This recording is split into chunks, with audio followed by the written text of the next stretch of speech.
Master the business of speaking with your hosts, Taylor and Austin. You're listening to Technically Speaking.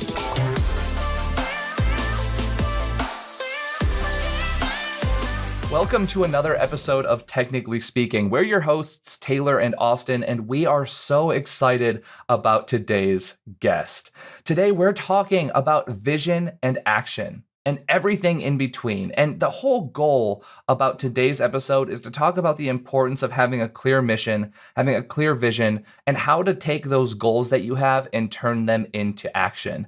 And in order to help us digest this topic, we are going to be bringing in one of the most accomplished and prolific speakers on productivity today, Dr. Mary Kelly. Now, Dr. Mary Kelly has authored 13 business and leadership books, including 15 Ways to Grow Your Business in Every Economy, Money Smart, 5 Minutes Per Week, and 52 Weeks to Building a Better Business. Least to say, Mary is the go-to person to be talking to us on this subject. And if you're wondering how you can take that vision that you have for yourself, your life, your business, and turn that into action, this episode is for you. As always, don't forget to stick around until the end for some awesome resources relating to the show. We hope you like this one. All right, we are live. Mary, welcome to the show. It is so great to have you here. Taylor and Austin, I am so excited to be with you folks. We've been friends for a while, and it's just great to get a chance to talk. Agreed. Absolutely. Agreed.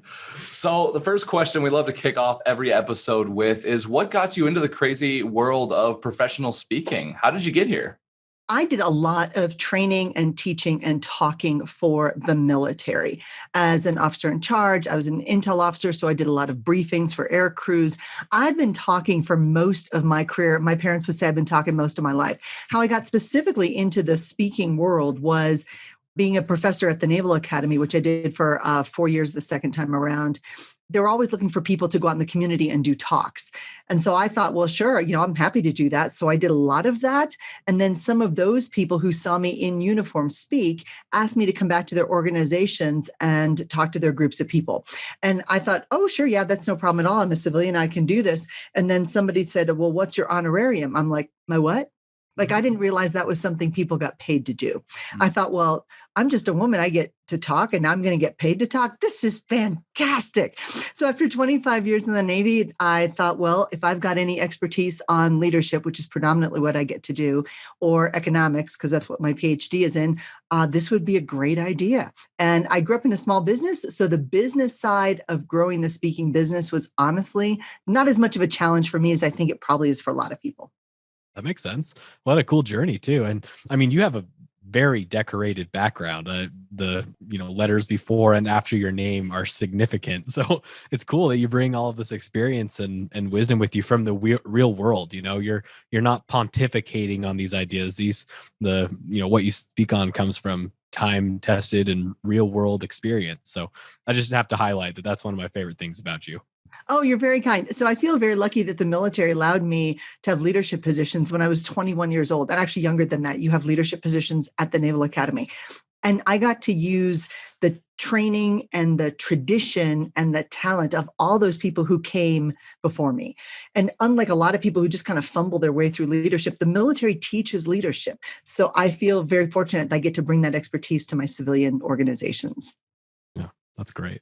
So today's topic is about taking visions and implementing them in the real world, as the title suggests. And as you probably know, you're well recognized in the speaking space, have lots of speaker friends. I mean, speakers tend to be ultra visionaries, we've found. They're great at coming up with these awesome ideas and what they want to accomplish for the future and so on. But I think a lot of people struggle with the in-between steps, meaning taking their vision and then making it actionable. But we don't have to talk about all that right away. I'm curious from your seat, what do you feel like defines a great vision for somebody's business? Great question. A vision is where you want to go with your business. It's not your mission, which is what you do, like we make garlic presses. Your vision is we make the world's premier garlic presses that are featured in all the world's top restaurants. That's the vision. Or I want to be a medical researcher who cures liver cancer. It is specific enough to define you as who you are, but it is motivating enough and lofty enough to be motivating. That's the idea for a vision. And when you talk about, especially in the speaker community, speakers having vision, you're right. There is no shortage of squirrels in the speaking community. We always have good ideas. But it's like people who, and you've talked to them all the time, in and out of the speaking community. I talked to somebody this morning and she said, she works in the medical field and she said, I should write a book about, well, how often have you heard people say, I should write a book about fill in the blank? Every week somebody says that, but do they do it? No. So there's a difference between an ideation, which is I should really write a book. They're not serious. And a vision, which is very purposeful, very driven, and very focused on where you want to go. Many people will think, well, I want to climb Mount Everest. Really? Have you trained for it? Well, no. Do you have hiking boots? No. Do you even know where Mount Everest is? Like on what continent? Well, no, but I've heard people say that climbing it's a good thing.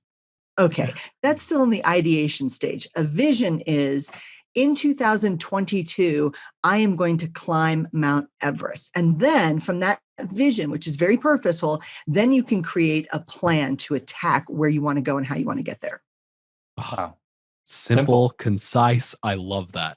And what an interesting differentiation between the ideation phase and the vision stage. I mean, I don't even know if I've personally ever thought about this, and I'm huge about setting goals and milestones and so on. So, I mean, you just enlightened me. I don't know about that, but you know how sometimes we think, oh, that's a great idea. I'm never going to do it.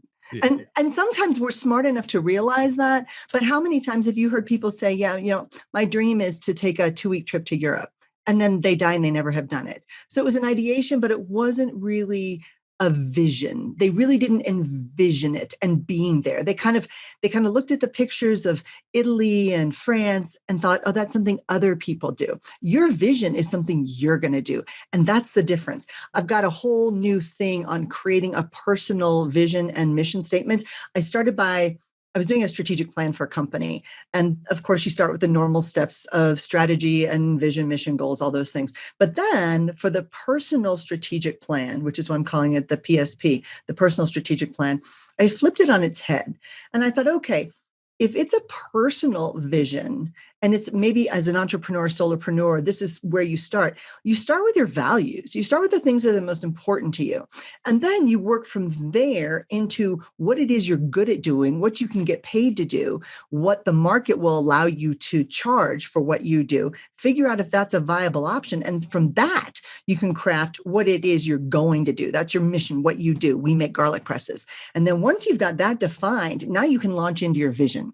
So one of the issues I have with some parents, very well-meaning, nice people, is they tell their kids, you can be anything you want to be. No, you can't. No, you really can't. I can't play women's basketball. I am 5'8" on a good day if I stand up straight. I can't shoot. I can't jump. I can't block. I'm not fast. Like there's a lot of, and I'm old. There's a lot of reasons I can't play women's basketball. I don't have the talent. I don't have the ability. I just don't have it. So no, I can't do. You can't be everything you think you want to be as a little kid and your parents say, you can do it. No, you really can't. You have to hone in on where you're great. Where you're good, you can become great. But when we're absolutely terrible, if you have zero aptitude, zero talent, zero ability, me, basketball, I know, I tried. Trust me, I'm horrible. You have to hone in on what you're great at and then define that as what aligns with what you want to be doing. You may be a great cook, but you don't want to cook for a living. And that's where figuring out what you want to do takes it from that ideation phase into the vision place.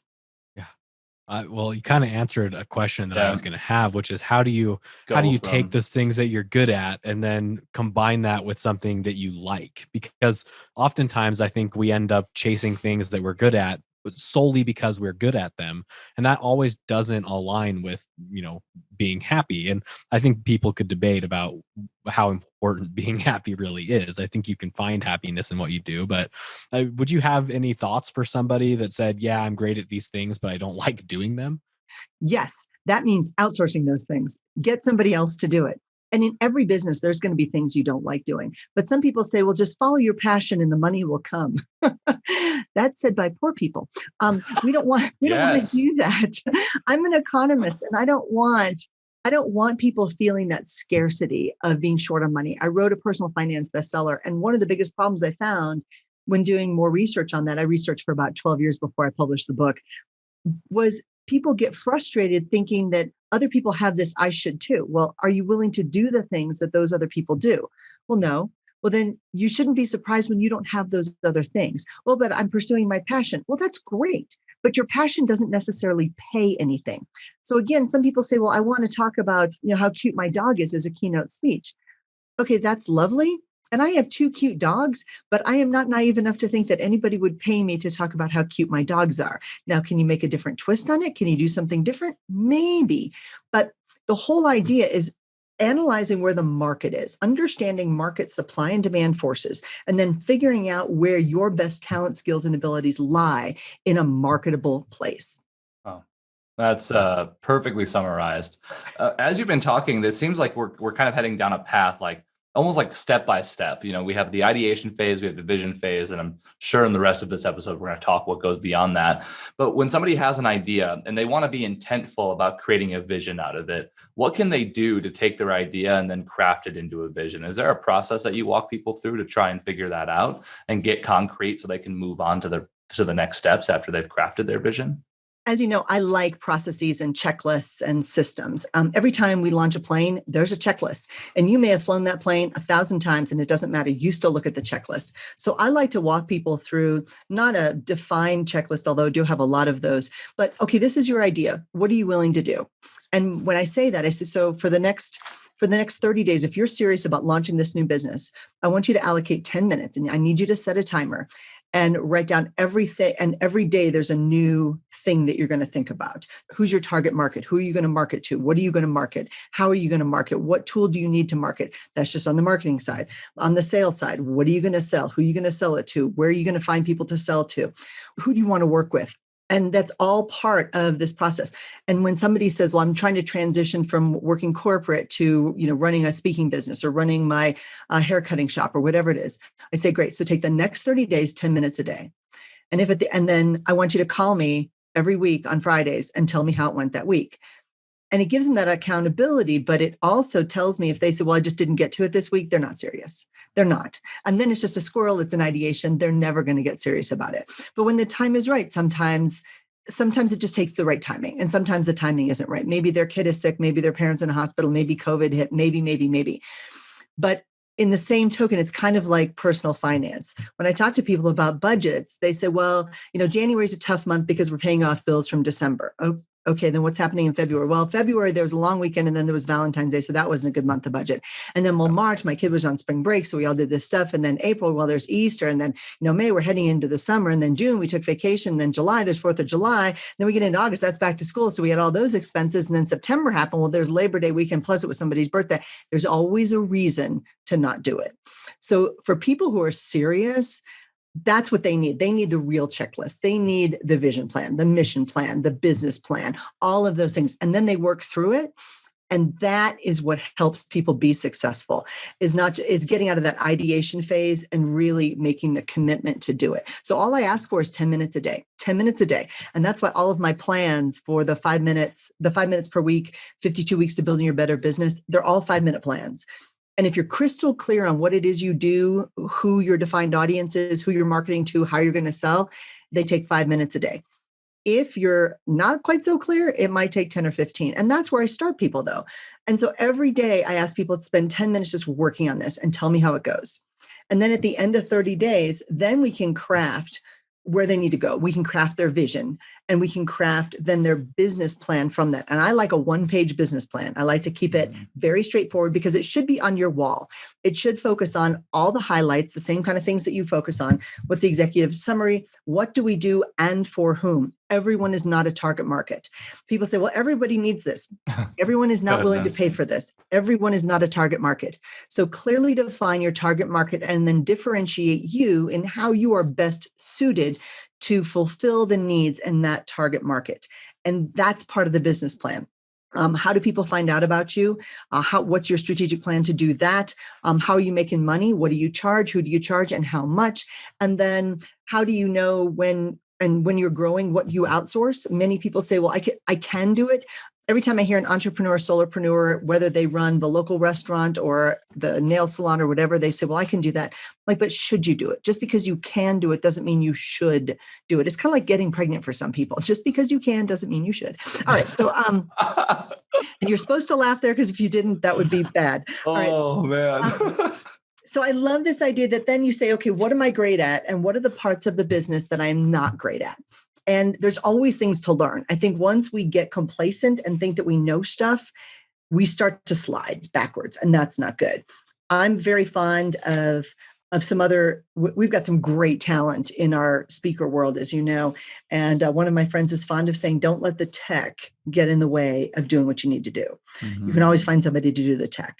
And I think that's absolutely right. A lot of people will take a small bump in the road and they let them stop, and they let that bump in the road stop them. It becomes an entire obstacle.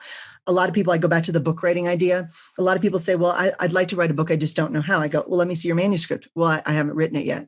Okay, so what's stopping you from writing the book? Well, I don't know how to publish a book. Okay, well, if you start writing the book and you have a manuscript, then you can get to the publication phase. This works that way. But just start moving forward. And momentum does carry you through. This is where the laws of physics apply. A business in motion stays in motion. A business at rest stays in rest. So you gotta move in the right direction. Yeah. Sounds like it all comes down to action beyond the vision stage. I say this all the time. I forget who I should be crediting this to, but the idea is that even if you do it badly at first, just do something, because usually action leads to more action, and we can always iterate upon things that aren't perfect right away. Would you agree that just taking action in any direction is really like the thing that will move you from vision to accomplishing that vision? Or should we be more strategic and try to do it as good as possible first time? I love action, but I have to tell you that when I started my business, I started by doing my own website. What a terrible idea, because I didn't know anybody I didn't even know there were businesses who did websites. This tells you how long ago this was. And part of that was I went forward because I didn't know. And I went in different directions because I did not know how to be focused. And it's kind of like people who start college and we're terrible. We ask 16-year-olds, hey, what do you want to do with your life? And they go, I don't know. And then we expect them at 16 to know what they want to do. When most people my age, I say, what do you want to do with your life? They still don't know. They're totally confused. The reason people go to college is not necessarily because they know they want to be an astronaut or an executive director of a chamber of commerce. It's because they're trying to figure out what they're going to do. And I think action is the same way. My whole family, my older brother, his wife, me, my husband, my younger sister, her husband, my younger brother, everybody was military. And one of the things that our parents taught us was do something, even if it's wrong. Do something, take action. Because again, it's physics. A body at rest remains at rest. A body in motion remains at motion. Just taking that step forward to explore. You're going to make mistakes. I certainly made dozens. I made all mine and then a lot of y'all's too. I made a lot of mistakes, but you don't let the mistakes stop you. Some of them are costly. I wrote some checks I should not have written for sure. I look back now and I'm like, what were you thinking? How could you have fallen for that? It's embarrassing. It's all those things and costly. Those mistakes don't stop you. That's the idea. So you start doing something and you say, oh, that didn't work. I've had a series of products and some of them, guess what? They didn't work. I've got one book that I think may have sold 30 copies if I'm lucky.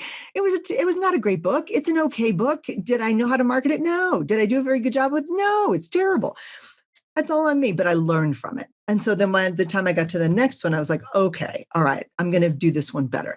So every single day, you just get a little bit better. You just start. And if you don't know how to do it, you call experts for help. You outsource.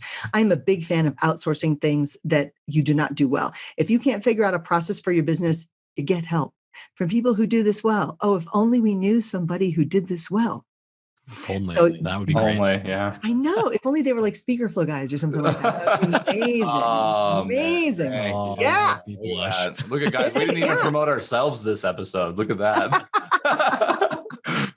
So Mary, I mean, as you're talking, like I see this kind of roadmap in front of me now. So we have ideation, we got our vision, and then I see action. Is there anything that happens in between vision and action that people need to be considering? So it starts at ideation, and then you look at your values, because if your values aren't aligned with what you think you want to do, like I had a guy who said, in my family is the most important thing ever to me. I'm like, that's not true.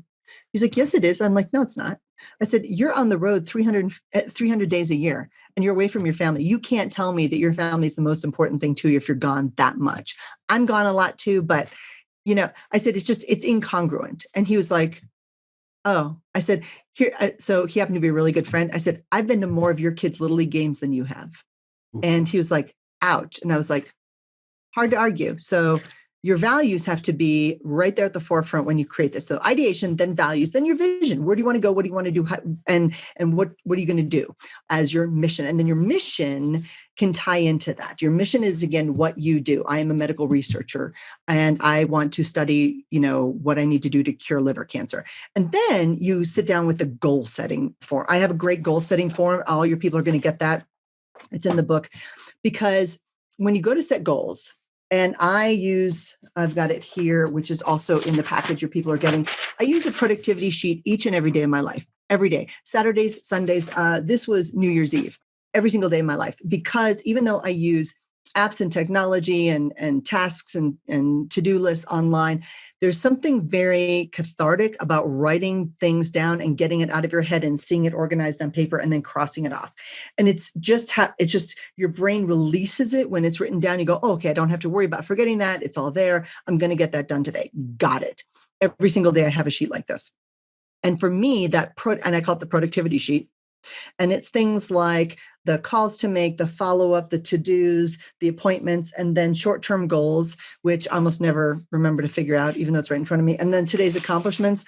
I can't tell you how many I've actually ever done, because it's almost never, because most of us don't take time to celebrate the accomplishments because we're already looking at the next day. But every single day, that's how I organize what I have to do. But when it comes down to goal setting, a lot of people fail early and fast. And in most cases in business, you want to fail early and fast, but not with real goal setting. So if you've got to just do something simple, like you're going to launch a book, so you're going to create a one sheet for your book. Okay, so what's stopping you from doing that? Well, you have the graphic ability of a 3-year-old. That would be me. So I know I have that. So I know I have to outsource that. So I might draw it out or sketch it out, and then I don't really know what it's supposed to look like. And then I can look at other people's things, but really it's not something I want to do. So of course I'm going to have to hire somebody to do that. And then how do I get past that? Well, whatever goal you're thinking of. So if everybody right now thinks of a goal, and I know it's still kind of early in the year, but a good New Year's Eve resolution is we're all going to lose weight. Okay, great. So we're all going to lose weight. All of a sudden, your brain immediately says, but wait, I like to eat. I like to drink. That's true. I travel.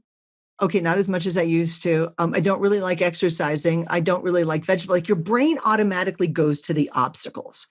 And if you don't give your brain an alternate place to go, it will stay on the obstacles and you will reach for the donut. So there's a psychological twist to this that I make really quickly when I do this as a goal setting maneuver. So let's say you want to lose 12 pounds, 1 pound a month in 2021, or whatever the year happens to be. So then you say, I like to eat, I like to drink. And by drinking, I don't mean water. I travel, I don't really like vegetables, and I don't like to exercise. Okay, there's my 5 obstacles on why my brain automatically says, you can't do this. You can't do this. And in business, your brain does the same thing. You can't do this, because it sees the obstacles right away, especially if you've ever been trained in operations. Operations people are the biggest, no, you can't do this because of these things. They come up with the obstacles. But you have to let your brain go there. And then for every obstacle, you have to brainstorm the solution. So the first one, I like to eat. Okay, well, eat healthy things earlier in the day so you don't get hungry and reach for garbage. Okay, like what? Well, I'll eat a bag of carrots a day. Okay, I like carrots. I can do that. I like to drink. All right, you know that you could taper that down. So for every glass of coffee or wine that you drink, which is what I tend to reach for, you're going to have to drink a 16-ounce bottle of water. Okay, so there's a 1-to-1 thing there. Got it. I can do that. All right, I travel. Okay. What are you going to do to make better choices on the road? Okay, I'm going to pack healthier snacks. I'm going to do that water trick, and I'm just going to say no to all the desserts. Okay, I can do that. And then I don't really like to exercise. Okay, but you're good at walking. You can walk, do that thing on your watch where you can do the 10,000 steps. Okay, that gives me a goal. I can do that. So whatever the obstacles are, you have to give your brain something else to dwell on. And then the cool thing about our brains is it likes those solutions. It goes, oh, okay, remember? So as soon as you reach for the coffee, you're like, wait, I already had 2 cups of coffee. Darn it, I have to drink 2 16-ounce glasses of water now. Darn it.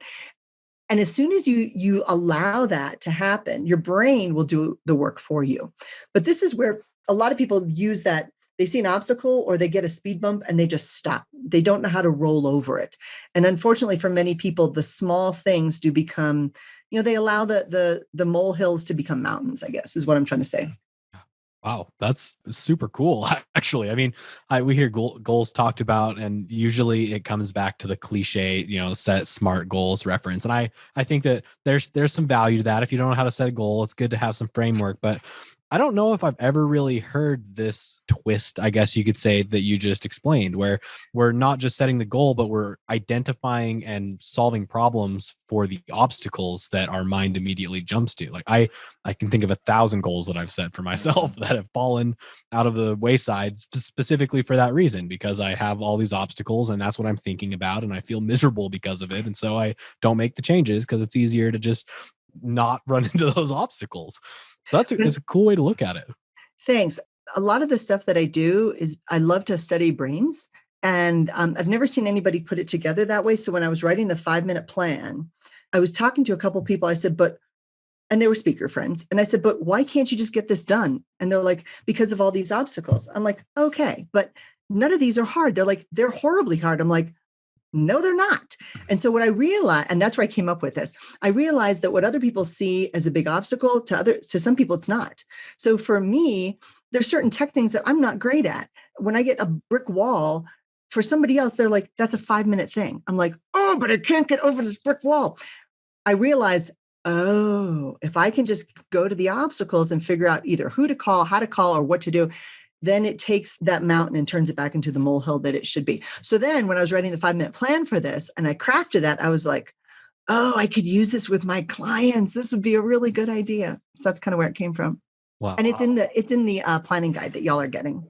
Awesome. Super cool. Yeah. Speaking of that, as you know, we're all about creating value for our audience. What are some of the things you're working on that our listeners can benefit from? So I have a 12-month planning guide. It's the 12-month business success and accountability guide. It's about 50 pages long because there's 3 pages for every month. And then there is a 5-minute plan attached to it. And then there's a couple bonus plans in there. And so this sells on my website for about $40. And for your people, of course, it is free, because we love your people.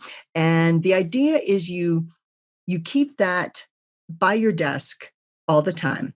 And you look at, and it's a monthly planner. So at the beginning of every month, you start planning. Like the night before is when you plan the next day. You don't wake up in the morning and look at your computer and look at your email and go, okay, what am I going to do today? No, that's not how you plan a day. You plan the day the night before. You plan it the week before. You plan out what you actually have to do. You look at your calendar. If you really want to get it done, you plan it. That's how these things work.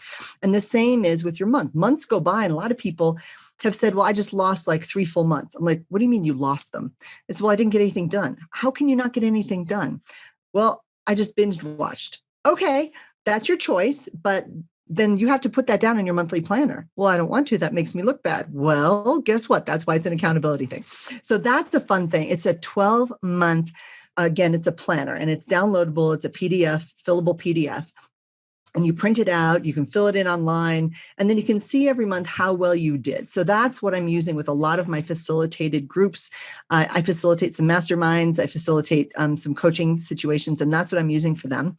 And then the other fun project I have is called the 5-minute leadership guide.